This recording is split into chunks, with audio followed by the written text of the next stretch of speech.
নমস্কার, দুপুর 12টা খবর 3 নিয়ে আমি অতনু রয়েছি আপনার সঙ্গে। দিশেহারা তৃণমূল, বাংলা বেদখল, দিল্লিও বেহাত, বেসুরো 20 জন সাংসদ শুভেন্দু অধিকারীর সঙ্গে বৈঠক করেছেন তারা। যাচ্ছে ক্ষমতা, একা মমতা। এই অবস্থায় প্রশ্ন একটাই, দিল্লির যা আবহাওয়া তাতে কোথাও মনে হচ্ছে এই সংখ্যাটা আরও বাড়তে পারে। এখনো পর্যন্ত 20 সংখ্যা আরও বাড়বে। আর তো মোটে 8 জন রয়েছেন সাংসদ। আমার সঙ্গে সরাসরি নয়াদিল্লি থেকে মৈত্রেয়ী রয়েছেন। মৈত্রেয়ী, কি মনে হচ্ছে?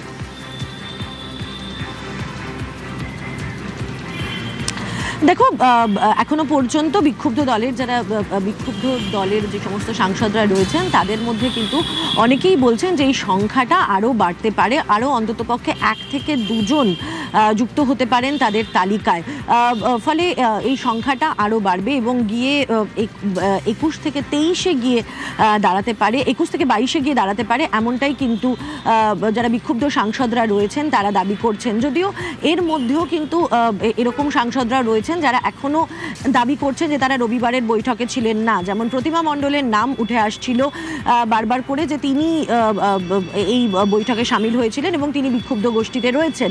কিন্তু প্রতিমা মণ্ডল তিনি আজ স্পষ্ট করে জানিয়ে দিয়েছেন তিনি দিল্লিতে রয়েছেন, তিনি এই দলের সঙ্গে নেই। ফলে সেই জায়গায় দাঁড়িয়েও কিন্তু বেশ কিছু প্রশ্ন উঠতে শুরু করে দিয়েছে। তবে একটা বিষয় স্পষ্ট যে বিক্ষুব্ধ যারা সাংসদরা রয়েছেন তাদের পক্ষে কিন্তু দল অত্যন্ত ভারী রয়েছে। ইতিমধ্যেই তাদের তরফ থেকে অবস্থা নিয়ে নেওয়া হয়েছে এবং তারা যেটা বলেছিলেন সেটা এবার তারা কাজেও করে দেখাচ্ছেন। গতকালই তাদের তরফ থেকে তাদের নেত্রী কাকলি ঘোষ দস্তিদার তিনি জানিয়েছিলেন যে তাদের এলাকার নিজেদের এলাকার উন্নয়নের কাজে কেন্দ্র সরকার এবং রাজ্য সরকারকে সব রকমের সহযোগিতা তারা করবেন এবং পরিবর্তিতে তাদের তরফ থেকেও সেই সহযোগিতা তারা পাবেন। এবং ইতিমধ্যেই দেখা যাচ্ছে সাংসদরা কিন্তু তারা উপস্থিত হতে শুরু করেছেন। এর আগে আমরা দেখেছিলাম কাকলি ঘোষ দস্তিদার তিনি উপস্থিত হয়েছিলেন যে প্রশাসনিক বৈঠকে, এবং আজকে জুন মালিয়া যিনি এই বিক্ষুব্ধ গোষ্ঠীর অন্যতম সদস্য, সেই জুন মালিয়াও কিন্তু প্রশাসনিক বৈঠকে সামিল হয়েছেন। এবং আমরা যেটা জানতে পারছি যে একে একে এই সমস্ত বিক্ষুব্ধ গোষ্ঠীর সাংসদরা তারা প্রত্যেকেই নিজেদের এলাকায় যে প্রশাসনিক বৈঠক হবে, নিজেদের এলাকার যে উন্নয়ন সেই কাজে তারা হাত লাগাতে শুরু করবেন এবং সেক্ষেত্রে দাঁড়িয়ে রাজ্য সরকারকে তাদের তরফ থেকে পূর্ণ সহযোগিতা করা হবে এবং রাজ্য সরকারের থেকে এবং কেন্দ্র সরকারের থেকেও তাদেরকে সব রকমের সহযোগিতা করার আশ্বাস দেওয়া হয়েছে।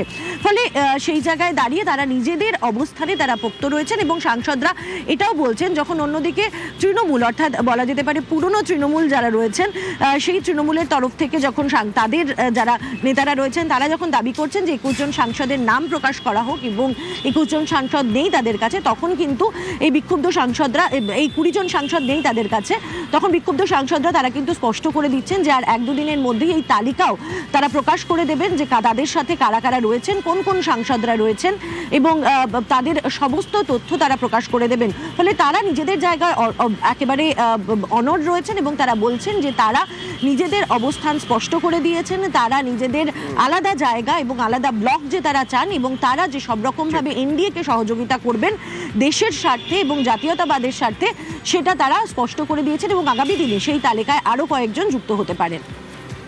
ধন্যবাদ মৈত্রেয়ী। আমরা যোগাযোগ করেছিলাম বাঁকুড়ার সাংসদ অরূপ চক্রবর্তীর সঙ্গে টেলিফোনে। তিনি আমাদের কি বলেছেন একবার শুনুন। আমরা তৃণমূল কংগ্রেসের নেতৃত্বে যে টালবাহানা চলছিল, যেটা মানুষ একসেপ্ট করেনি, সেইটার বিরুদ্ধে আমরা অরিজিনাল তৃণমূল কংগ্রেস থেকে বাঁচানোর জন্য আমরা সিদ্ধান্ত গ্রহণ করেছি এবং আমরা ব্লক চেয়েছি যে আমার 20 জন একসঙ্গে আমরা বসবো। শুভেন্দু অধিকারী যদি আমাদেরকে আমন্ত্রণ জানায়, আমি আমার মুখ্যমন্ত্রীর সঙ্গে দেখা করবো না? শুভেন্দু অধিকারী যে প্রপোজালটা দিয়েছে উই অ্যাকসেপ্টেড ইট। কি প্রপোজাল? আপনারা আপনাদের দলটা করুন, আপনাদেরকে বিজেপি করার জন্য আমন্ত্রণ করছি না, বুক ফুলিয়ে করুন। এই হারের দায়টা কার? অভিষেক বন্দ্যোপাধ্যায় নাকি মমতা বন্দ্যোপাধ্যায়? যারা দলের দায়িত্ব নিয়ে চালাচ্ছিল এককভাবে তাদের, ডাক্তার কাকলি, ওকে যদি তোমরা প্রেসিডেন্ট করলে বাদ দিতে গেলে কেন? যা খুশি তাই করবে নাকি? দলটা কি পৈতৃক সম্পত্তি নাকি? মমতা বন্দ্যোপাধ্যায়ের লাইফ সেফটি সিকিউরিটি নেই? তাকে ঘরে বাথরুমের ভেতরে মারবে, ধাক্কা মারবে, গোড়ারবে, মাথা ফাটিয়ে দেবে, কেউ প্রতিবাদ করতে পারবে না? মমতা বন্দ্যোপাধ্যায়কে দাঁড় করিয়ে আবার শিখণ্ডী দাঁড় করিয়ে ভোট করবে, নিয়ে ভোটের আগে মমতা বন্দ্যোপাধ্যায় আবার লাটে মেরে বার করে দেবে। ঠিক। তার উপর বিশ্বাস করে দলটা করবেন। আমরা যোগাযোগ করেছিলাম আরো একজন সাংসদ, ঝাড়গ্রামের সাংসদ কালীপদ সোরেনের সঙ্গে। পরিস্থিতির উপর নির্ভর করে আমাকে যেতে হলো। আমার তো অনেক চিন্তা ভাবনা করে দিদি আমাকে দায়িত্ব দিয়েছিলেন ভবিষ্যতে, তাহলে আমি তো জঙ্গলময় যেটা আমার চিন্তা ভাবনা সেটা আমি করতে পারবো না, তাহলে আমাকে বাধ্য হয়ে কিন্তু এই লাইনে আসতে হচ্ছে। কারণ যেহেতু এক সময় যেটা চিন্তা ভাবনা ছিল যে আমি জঙ্গলময় একটা সার্বিক যাতে উন্নয়ন করতে পারি তার একটা চিন্তা ভাবনা ছিল, আর সেটা যদি না হয় তাহলে তো আমার সংসদ পদের থেকে আর আমার কোনো যৌক্তিকতা নেই। আর এই হায়ের দ্বারা আমার তো মনে হচ্ছে আমাদের যারা উচ্চ নেতৃত্ব যারা আছেন ওনাদের ঘাড়ে চাপাতে হবে না। আমি বলতে চাই, কারণ হচ্ছে আইপিএফ যারা ছিল আমার কাছেও এসেছিল, ওনারা তো যেহেতু আমার 7টা বিধানসভাকে কেন্দ্র করে আমার লোকসভা, আমাকে কিন্তু একবারও কিন্তু জিজ্ঞেস করেনি যে এখানে কাকে কাকে ক্যান্ডিডেট করলে সুবিধা হবে। কারণ আমি তো সবসময় দেখছি জনগণ কার উপর রুষ্ট হচ্ছে, কার উপর ওদের বিশ্বাস আছে, কিন্তু সেই সুযোগটা আমাকে দেওয়া হয়নি, আর যার ফলে যে যা অবস্থা সেটা হয়েছে। আর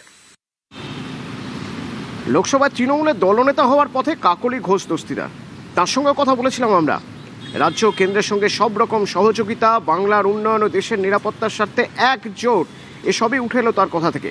নিউজ 18 বাংলা এক্সক্লুসিভ, কাকলি ঘোষ দস্তিদার।